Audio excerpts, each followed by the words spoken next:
What's up, everybody? Welcome back to Make It Kustom. I'm Carl Fisher, and today we are going to start on the bead roller build video from scratch. So this is a 36-inch throat, 16 gauge capacity at least bead roller. It's going to be heavy duty. It's going to be something you can build at home. And during this video, I'm going to try and give you as many tips and tricks to save cash during your own bead roller build. We are also going to make sure that we provide a DXF file so that if you guys do have access to a CNC plasma or somebody that has a CNC machine, laser, water, whatever, you'll be able to build the exact same bead roller as us. However, you don't need that to do it, because the last bead roller I built for myself, I built it for next to nothing. I used garage sale drive components. I used scrap plate. I used, whatever I get my hands on. So you can do that too. And if you do have one of the cheaper bead rollers that everybody starts off with, the kind I'm talking about with the 1/2-inch plate, it's just in a little C. I think they're 18-inch throat depth. Keep that, because those bead rolls, the actual dies, and those gears are gonna save you money building your own bead rollers. So don't forget to like, click subscribe, hit notifications. Let's get into it. I'm excited.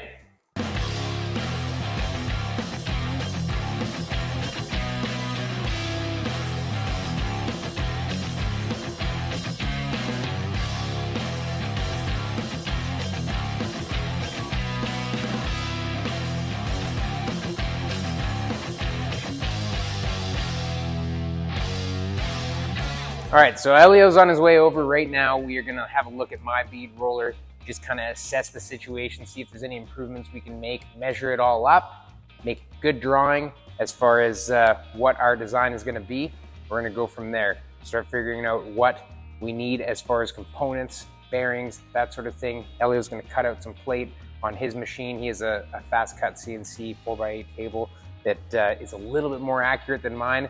So he can load a full 4x8 sheet, because we're gonna build 2 bead rollers. Elio wants one too, hence why he's in on this one. Anyway, let's get to it. He'll be here in a few minutes.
Okay, this is mostly what we will be using for this video. What we've got here now is the plates that Elio cut. These slots are tab and slot for these stiffeners. These are very important, these stiffeners. They go internally, and this is to keep the bead roller from walking this way. That's very important. That's something that we have to have in here that will keep it stiff, and we'll be able to weld in between these little notches on the outside when we assemble it. So that's why that's in there. We're also going to end up going around the outside to fully box this plate in. The other thing we need to have are 2 gears. These are Boston gears. I got them from McMaster-Carr. In fact, I got these thrust bearings from McMaster-Carr, and I got these shaft collars. These are oil impregnated bronze bearings, very simple. All we have to do is drill a hole to put these in, and they've got thrust bearings because they will be captivated by this shaft collar on the other side. That's to keep the shaft from moving in and out. So you need 4 shaft collars, 1-inch ID, 4 thrust bearings that are 1-inch ID, 1.25" OD, 3/4 depth. If you go on McMasterCarr.com, it's very easy to search this stuff, but I will include the part numbers in the description, so check for that. This is just a block of 2-inch wide, 3/4 inch thick, 4 inches long steel, cold rolled steel. Do you see cold rolled steel, how it's very sharp on the edges? It's a very exact, exact thickness, and they're very square. I like using this, especially when I'm drilling holes and clamping into a mill, because it's square on the edges. It makes sure that my parts come out nice. I just want to give a quick shout out to Metal Supermarkets.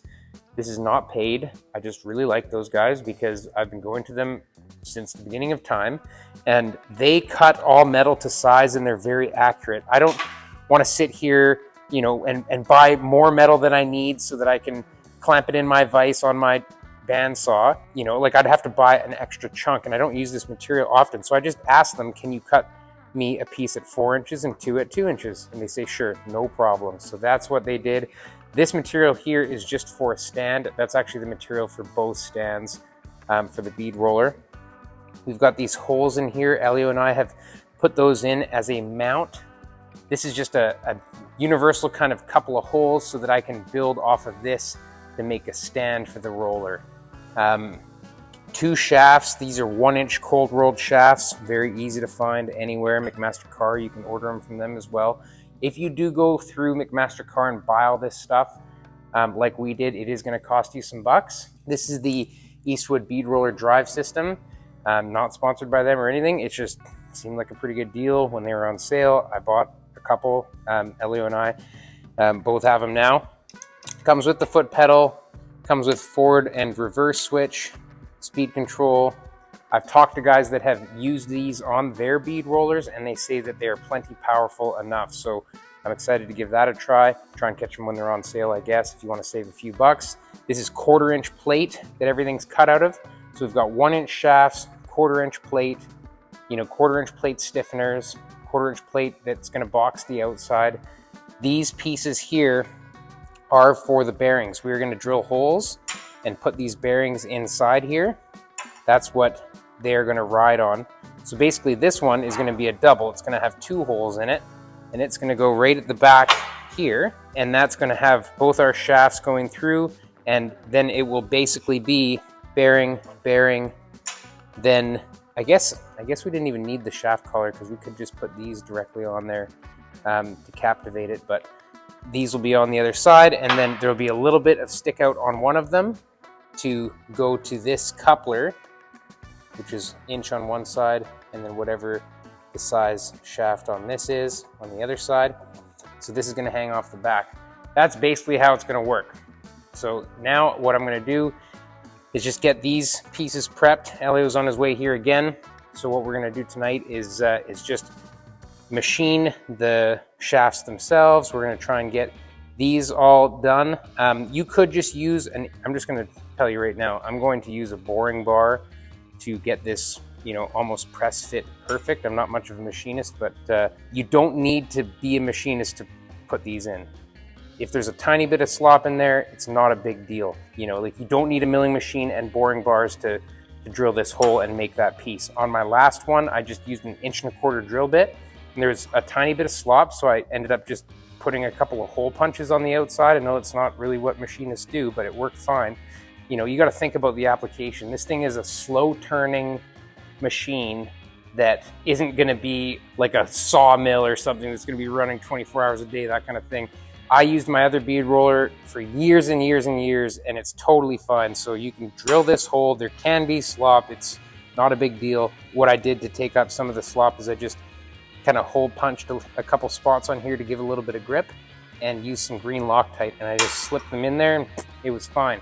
But anyway, enough rambling. That is what you need to know about what we're about to do. I'm gonna go ahead and start prepping these pieces and get ready to assemble one of these frames tonight. That is the plan, that is our goal. Elio's coming, we're gonna try and get at least one of these machined and assembled tonight.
All right, so turn these down to 22 millimeter.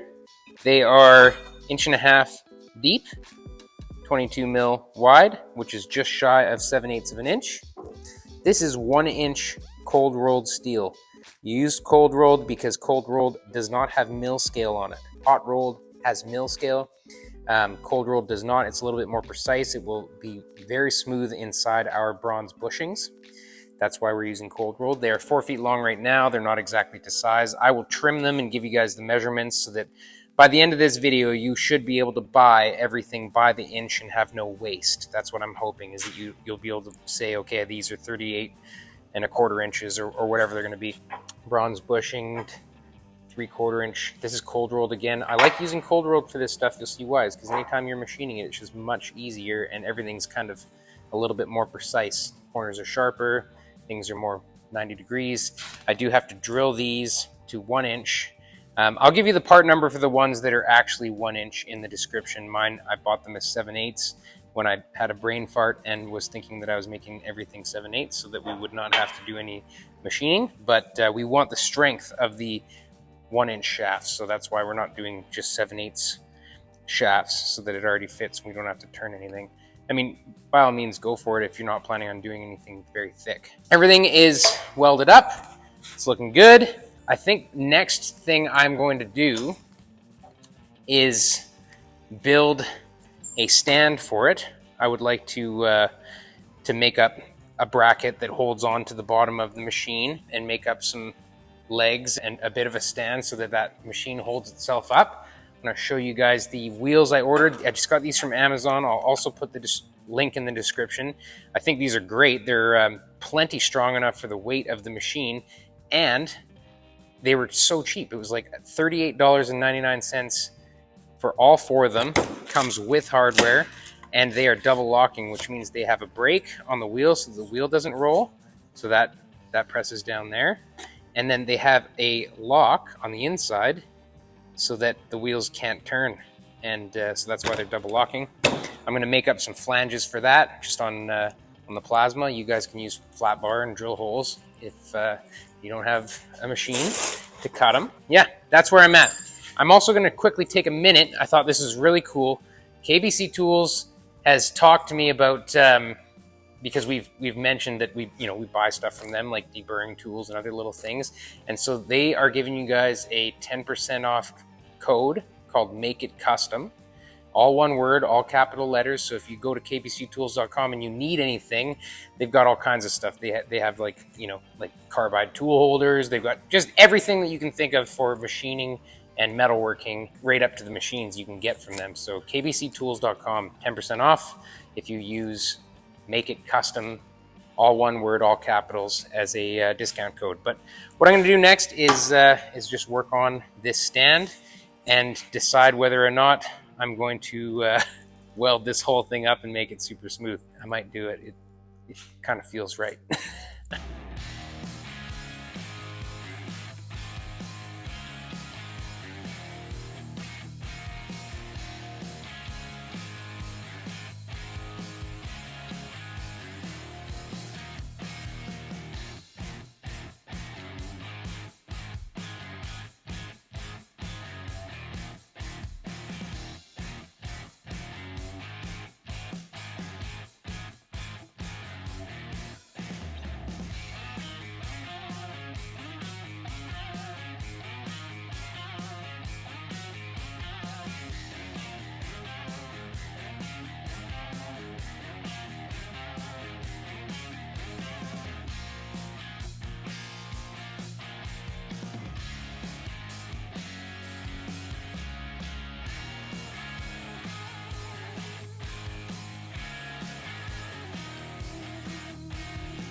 So I got this piece cut out. This is gonna be the base of the bead roller, like those 2 bolt holes we were talking about. So I'm gonna bend this into a C channel. I did put some cut lines in the drawing here, and that's so that if you guys download this stuff, you can just bend it without using a bender. I've got the, I could have used the bending brake, like the press brake, but I might need a little bit of help here. At least you guys will be able to use a just a hammer to do this. Or I hope you will be.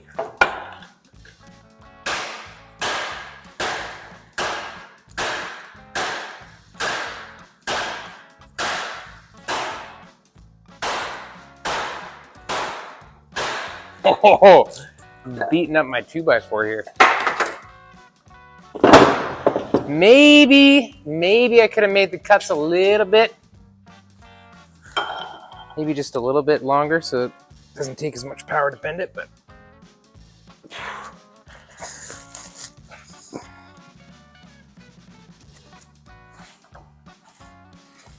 the nice thing about putting the cuts in it though is it's a guaranteed measurement. You know, like you can just know that it's going to be the right width when you're done.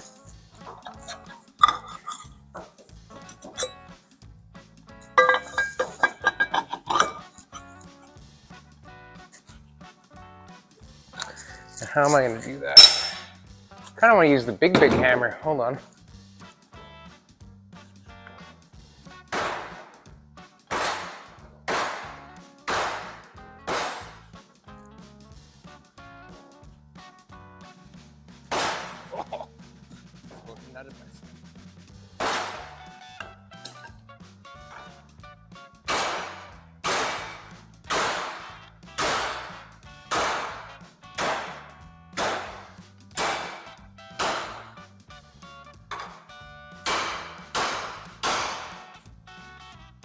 There we go. Might have to tweak it a little bit to get it perfect 90.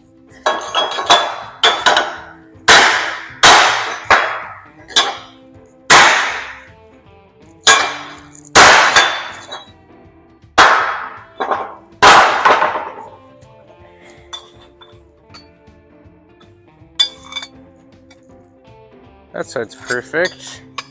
This side needs a little more.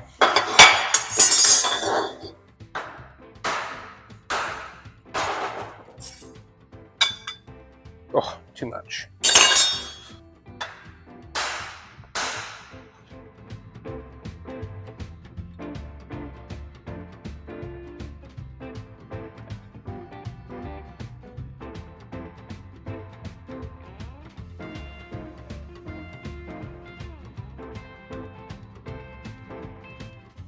Okay, so there it is.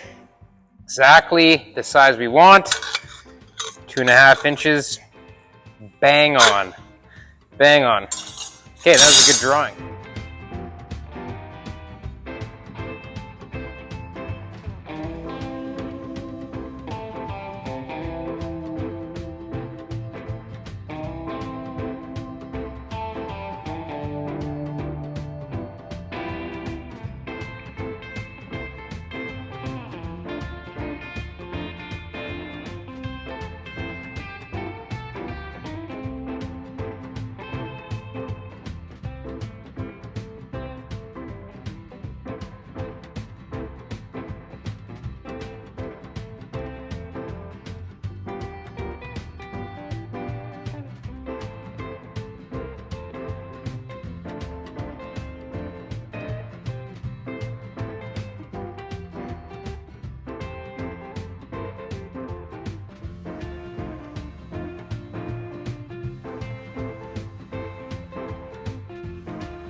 All right, so the stand is looking pretty good.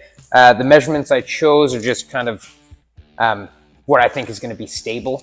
I've got 30 inches here, which will be the back leg, kind of what's under the rear of the machine. I've got 20 inches here and 36 inches in between. So we've got 40-inch overall length, 30, and then 20. This is just to give a little bit more foot room around if you're maneuvering with the pedal. I think it's going to be plenty stable enough. It's quite a big footprint, being a little over 3 feet and just shy of 3 feet. Yeah, basically, there's no real mystery into building a frame like this. I'm sure that you know, you guys won't have a problem with it. I've just made these little tiny caster plates. I'm going to include the DXF file for these as well. I want it to be like, so if you've got a plasma cutter buddy or somebody to be able to cut these out, that you can get most of the pieces and then just have a bit of a material list to go by.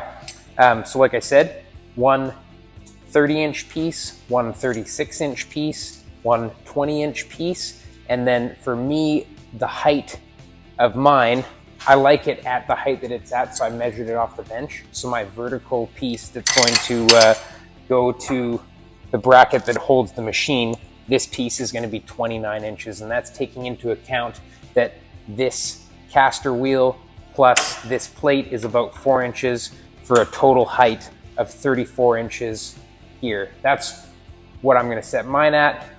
I think that this is going to be comfortable, because if you were to lean over a bit of a table, you've got to think about it like we're going to have a large table on here. If we're doing larger panels, we want to be able to, you know, still work the machine leaning over a large table. Those are my thoughts anyway, so that's how I'm going to do it. So next up, I'm just going to MIG weld all this frame up. It's going to be pretty simple. There's just these 4 plates that are going to go onto it for the casters, and then a center pole that goes to this here. I may decide to add a couple gussets or something, or even a single gusset might be a good idea. We'll see. Once I put the machine on the stand, if there's any little bit of deflection that I'm worried about, I might add a gusset, because it'll just be a single 2-inch by 2-inch square tube that runs up to the machine itself. And then that way as well, even if we have a gusset or a single down tube, we can add, you know, you guys can get creative. You're building your own bead roller, do whatever you want, but you could weld little pieces of round bar to hold all your dies so that they're always with your bead roller. Right now I've got mine in a cabinet, so I'm probably going to do that. I'm probably going to cut a bunch of round bar pieces and then add to it, and then build a table and everything, but that's all down the road. Let's concentrate on this right now. We'll get the stand up, get the bead roller on the stand, and then that way we can work on it, roll it around. It doesn't have to take up the whole table, and then we can figure out our shafts once the stand is built.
All right, so I'm pretty stoked with how the stand turned out. It's plenty strong enough. It wheels around really nicely. They lock really well. Like, the thing's solid. I only locked 2 of them. So what's next up for me, I'm just gonna weld a couple of parts that I missed because of how we had it clamped when we were welding it. And then I'm gonna start fitting the shafts themselves. Now up here, we're gonna weld in the lower one. So we're gonna slide in our block that has the bushing in it. In fact, I'm just gonna grab them. So with the shallow clearance side up, this one is going to end up welding in there, but we're going to do this with the shafts in place so that we'll be sure of the alignment of the bushings from one to another. And then the upper one, this is going to be a little bit trickier. We're going to have to make this actually adjust up and down. Now I've got an idea for that. I'll show it to you as soon as I get these shafts in. Now I just want to take a moment to kind of explain again, like I'm saying, you don't have to spend a ton of money to build this. You can build whatever frame you want, you know, use a shopping cart for the bottom. Like, you can save money in so many different ways. So please don't get discouraged seeing me using all new metal and stuff. I am still saving money over buying a bead roller that has this capacity. You know, obviously I'm putting a lot of hours of my own time into it, but this will save you money if you were to buy a similarly capable bead roller from, you know, from whoever. So yeah, ways that you can save money, like I've said before, you can definitely use, you know, hopefully scrap material. Even if I went to a scrapyard, they usually have 1/4-inch plate at scrapyards, and you can just buy it by the pound. So that'll be cheaper than going to the store and buying this, as well as tubing. I personally love scrapyards because you can find all kinds of cool stuff there. You know, these things you'll definitely have to buy the different bushings and that sort of stuff. But anyway, that's what I'm going to do next. I'm going to fit all 4 of these. I'm going to mock the shafts in there, and I will go ahead and drill. This might be irrelevant to you guys because I'll actually give you the right part number, but I have to drill these out so that they'll fit my shafts. I'm just going to weld them on.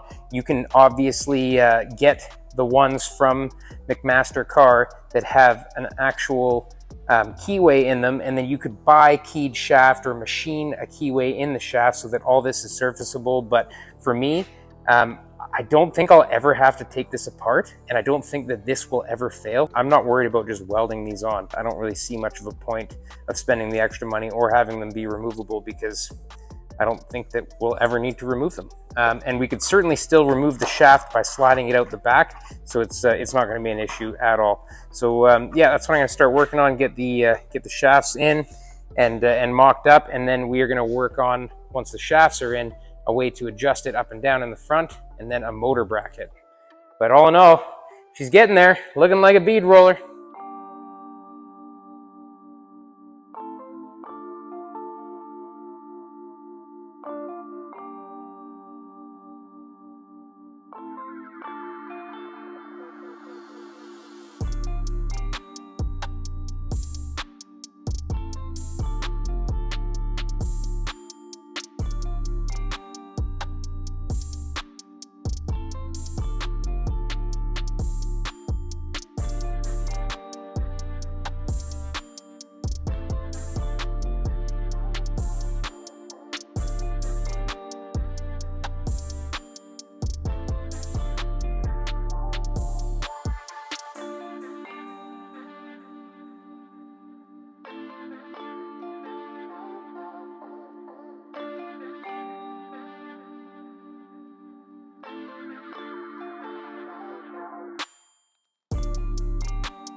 All right, got those pieces in there. Still forgot to weld this. Whoops, get to that later.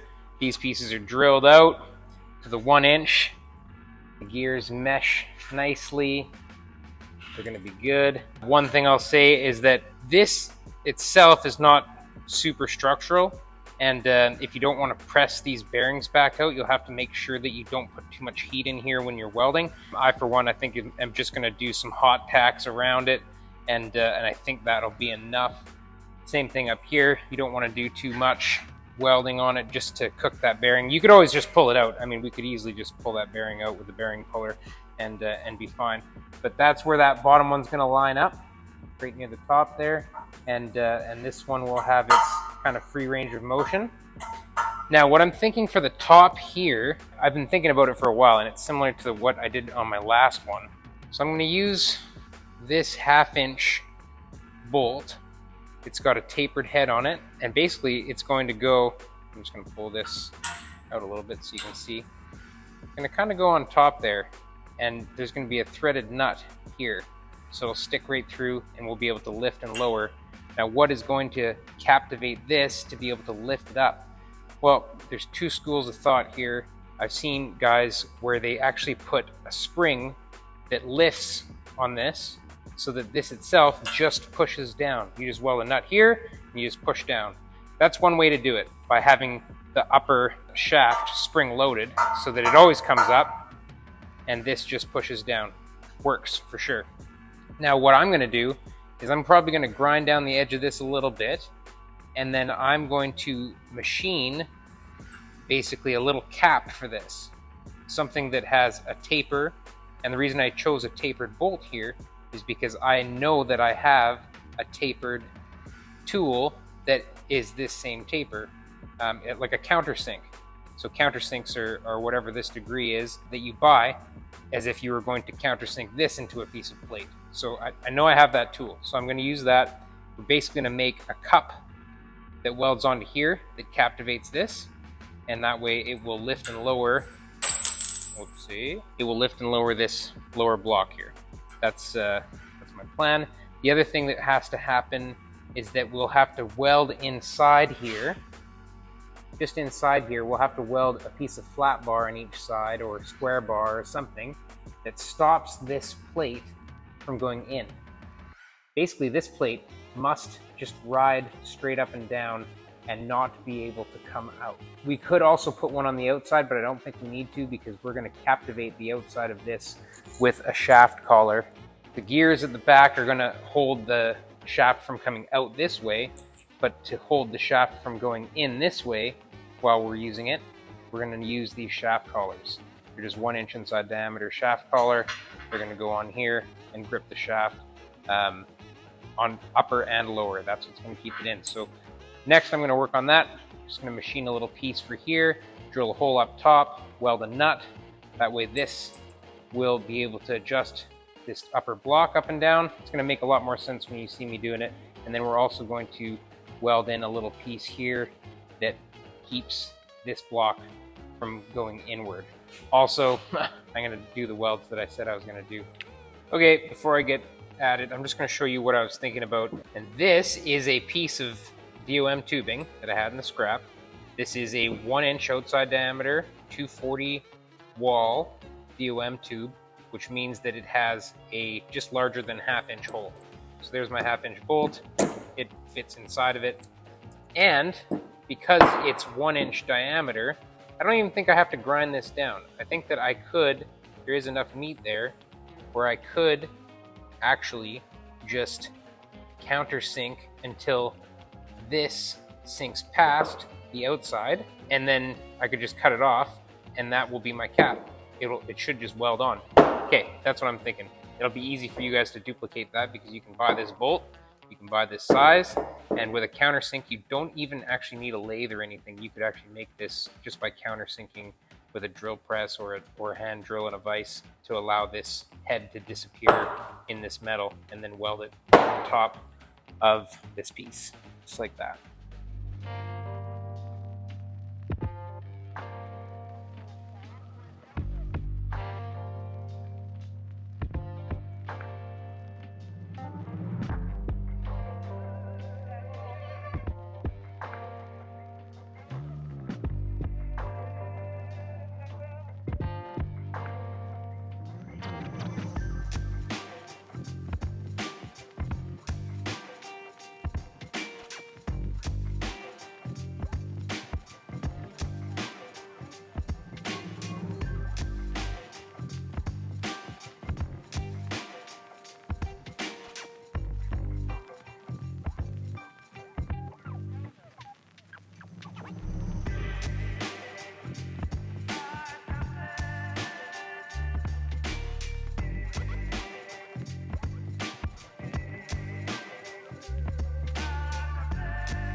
Okay, so we're moving right along. You saw me put this backer plate in there. I'm going to include a file for that because it's perfect. You know, it's got the slots that we can move up and down.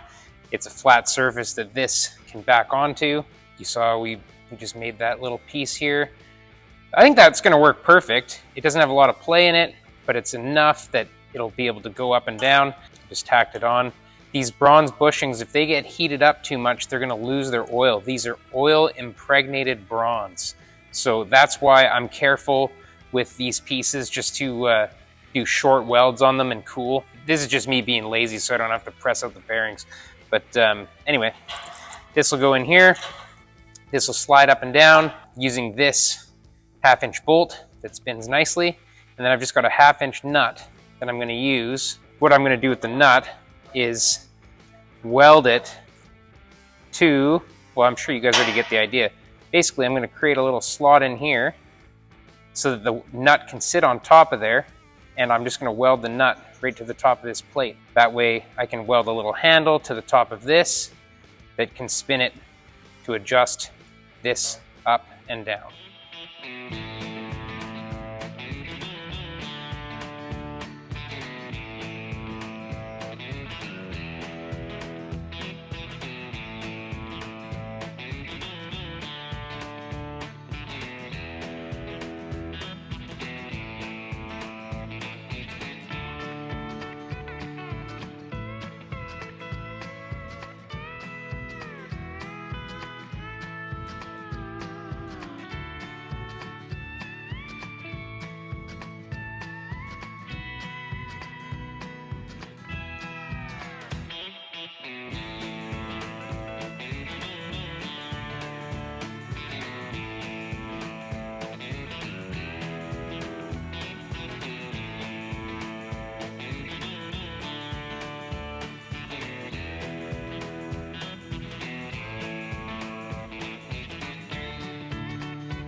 Well, I'm trying to think of a handle to use, and a buddy of mine made a few shift knobs. They're in my case. I think I might have to use one of those. What do you guys think of the finned one? It's cast aluminum, finned and machined. I think that's what I'll use. It's either that or the brass one. Tough choice. Okay, so now that this is kind of figured out, I did pick this one. I think it's gonna work nice.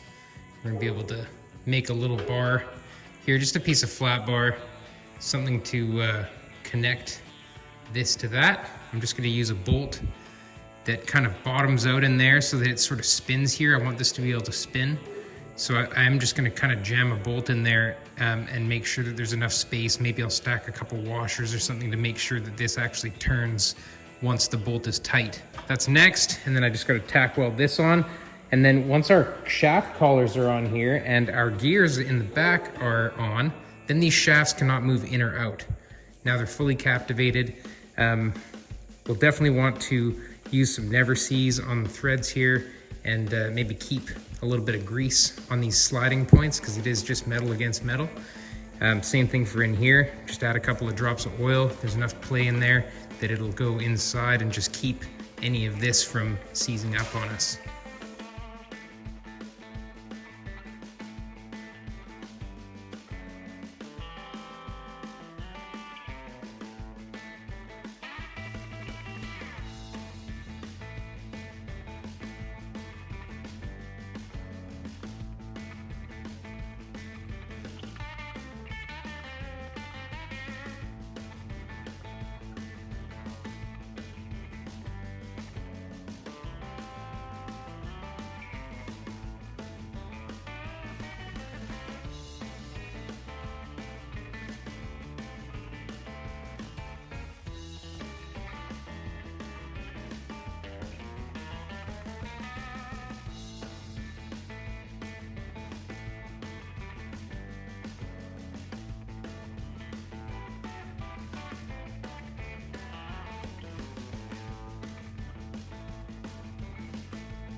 Man, really had to do a cleanup. Things were getting crazy in here. Okay, so right now we got the adjuster on. We made this bracket. This is going to be the motor bracket. I'm going to bend these edges, and basically it's going to go like this, and just be bent in a C channel and stay open like that, so we can get our nuts on it. This is to mount this bead roller drive system. Yeah. Anyway, 4 1/2-inch bolts. What's next for me, it's a little bit of a crucial step, is lining up these shafts. You want to make sure that if you're like me and you're going to weld your gears on, you want to make sure that these are definitely square. So what I've done is I've measured 2 inches center to center on the shafts, and I've adjusted it to 2 inches center to center, which means that these 2 shafts are directly parallel. So then actually we can get a decent square on it. So I've adjusted the shafts so that they're dead straight with each other. And now I'm just going to probably, like I said, tack weld these gears and then just drill a hole that's 1/4 inch and use a little bit of round bar and just kind of weld a piece of round bar into that gear to hold that on. That way it's still kind of removable. I didn't want to go ahead and machine all that stuff. And like I said, I'm going to also drill this out so that this is 1 inch. Then we're going to mount that motor, and we'll be testing it.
All right, very happy with the way this thing mounted.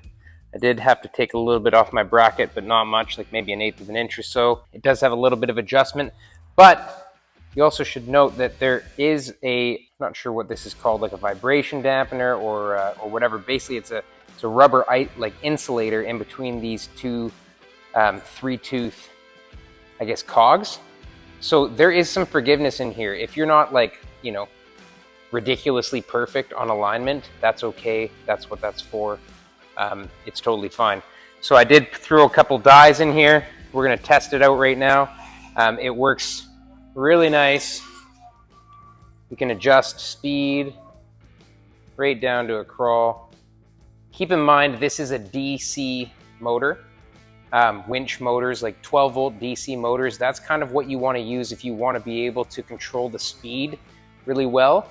The reason being is that an AC motor, such as the AC motor on my last bead roller, I got it at a garage sale for 10 bucks, so it worked fine for me, but you cannot control the speed without buying a VFD, a variable frequency drive, which is a little bit expensive. So it is kind of more common to be able to find DC gear reduction motor setups. There are some on Amazon as well that can save you a bit of money, but you're buying everything separately. You're buying the motor separate from the controller, separate from your adapter that takes it from 110 volt to DC. So if you do some research on building your own bead roller, you'll be able to find some information about some Amazon parts that could save you money on the drive system.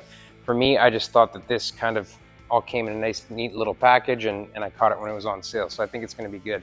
There it is. I'm like really happy with the way it came out. It is a true 36-inch throat depth. I did not cut the shafts. The shafts are full 48-inch length, and I must have measured before because they're the perfect length without being cut. There's this little stub here for that. I mean, you could have one that's 48 inches and one that's 47 inches if you didn't want that stub.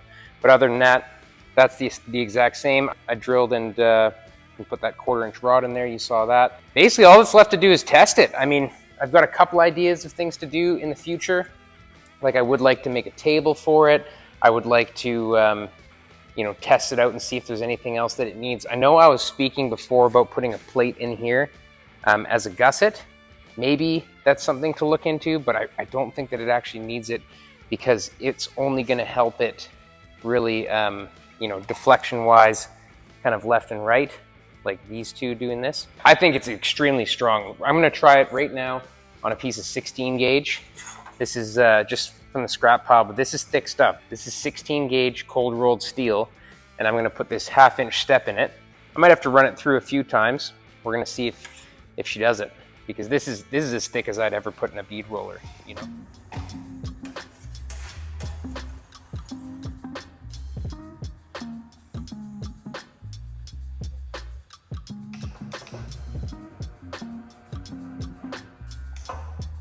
A little bit too much.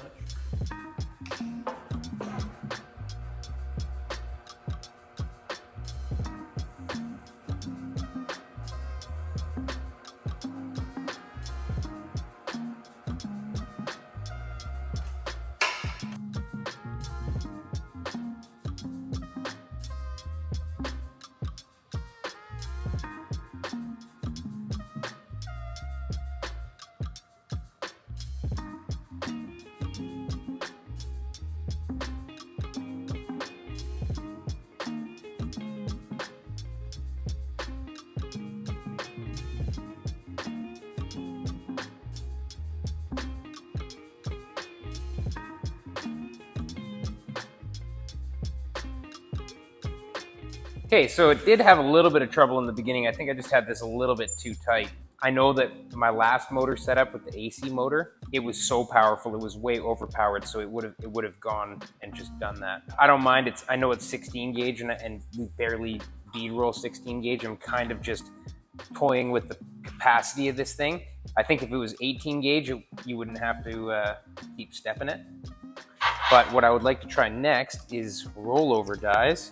We're going to keep with the 16 gauge because that is, the capacity of this machine. So these dies are designed to just roll the edge of a piece of metal over. You see how they've got this stopper here? It's just, you can run your metal right into the stopper and just create that roll onto it. So we're going to give those a try now.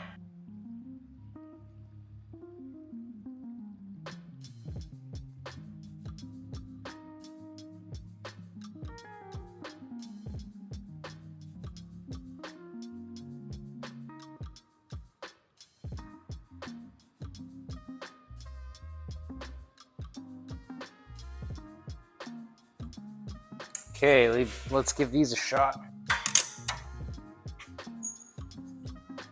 With this type of die, you want to push down a little bit on here so that you're not digging this edge in. But I think we're just going to go kind of ease it in. run over it a few times.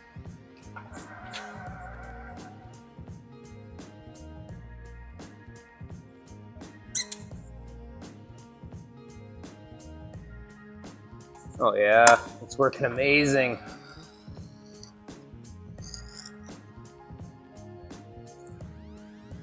I noticed that this is hitting here, so I'll probably end up bending this kind of up a little bit just to step it. I can still get it past, but it should be lifted up a little bit, or just get a shallower bolt in the bottom. Oh man, that works so nice. Look at that. 16 gauge. Just a beautiful roll on there. This is where the die touched, but it didn't actually leave a bend at all. Just scratched it a little. Beautiful. Okay, now I'm gonna try a bead die right through the center.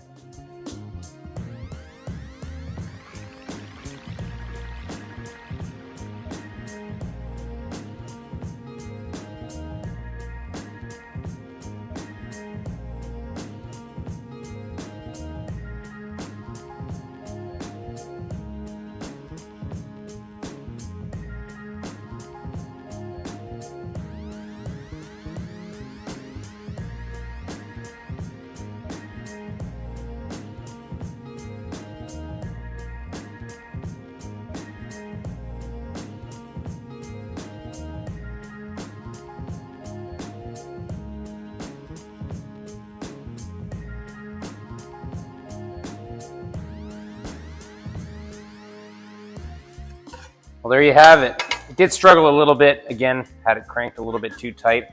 I'm not too worried about it, but once again, nice bead, 16 gauge.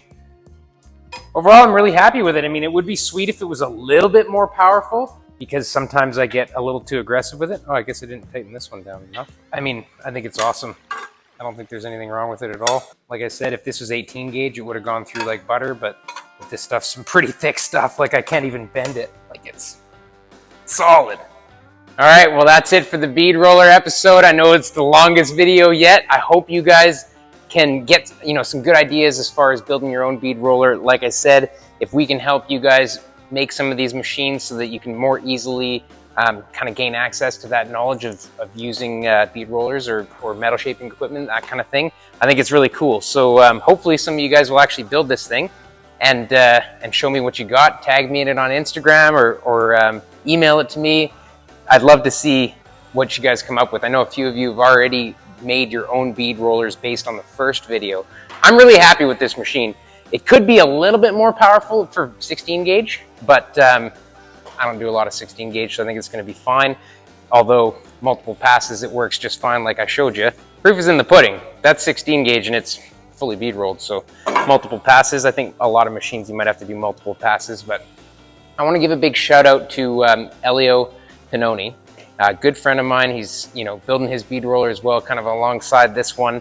And if you guys need any plasma cutting, like CNC plasma cutting, I would give him a shout, because he's just a wicked brain as far as drawings go as well. Like if you gave him a napkin drawing with a few measurements on it for like a cantilever setup, or if you wanted to send him drawings to get this bead roller made, whatever, shoot him a message and see if he can help you out, because he's just wicked at it, and he's got a beautiful CNC table that did these ones. So Elio at pepperonifab.com.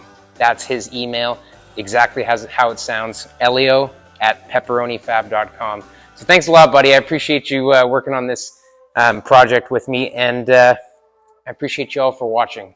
I think that this channel has been just an amazing experience the past year. We're coming up, tomorrow will basically be 1 full year since we kind of hit the point where we were able to put the ads on the channel and start really trying to push our content, and a lot of that's thanks to you guys. So thank you so much for engaging and commenting and just participating. I think it's awesome. So I'm excited for the next build, because I am not going to stop building tools. There are more tools that I need to build in the shop, one of them being the void on the wall right there where the Shape-O-Matic Sosa hammer used to be. We all call it the Sosa hammer. It's called the Shape-O-Matic, made by Christian Sosa. I've got one of his kits. I'm going to build one of those. And the other thing, I've had it on my mind forever, and I really want to build one. I would love a Pullmax style machine. This is an ancient aircraft riveter. This is a rivet press. This is actually like 2.5 inches thick, solid steel, 24 inches deep.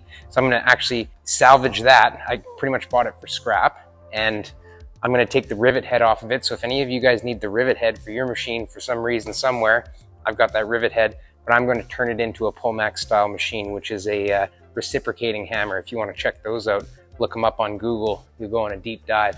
Anyway, very excited to keep going, keep working, keep at it. So thanks a lot for watching Make It Custom, everybody. Don't forget to like, click subscribe, hit notifications. And like I said in the description, we will put a link to our website that we will start uploading all these DXF files on.